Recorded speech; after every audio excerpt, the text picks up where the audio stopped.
دو برادر بودند که از بطن یک زن به دنیا آمدند و سالهای دراز زندگی کردند.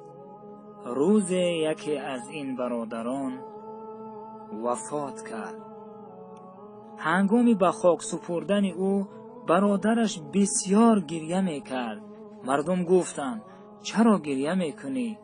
مرگ حق است و همه میمیرند. آن مرد گفت قسم به الله من از ترس مردن گریه نمی کنم و یقین دارم که من نیز روز میمیرم، اما من برای آن گریه میکنم که من با برادرم مدت 20 سال بود که با هم قهری کرده بودیم. این دو برادر قطع صله رحم کرده بودند و من به تمامی انسان‌هایی که قطع صله رحم کردند میگویم که امروز اگر این برادر زنده‌اش به جای اشک چشم خون هم بگیرد، در بینشان مهر و محبت دوباره زنده نمی شود. عمر گرانبهای خود را در آغوش مهر و محبت برادرانت بگذران.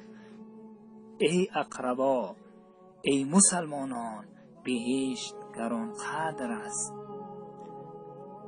این حیات ارزش ندارد که از همدیگر شکایت کنیم و بگوییم که فلانی مرا احترام نکرد، به من زن نداد، به من مال نداد، زیرا چنین سخنها سبب دلسیاهی و کینه و کدورت نسبت به همدیگر می شود. پس به همدیگر سلام دهید، همدیگر را دوست دارید و از دستورات الله تعالی پیروی نمایید. در نوش و نعمتها زندگی خواهید کرد.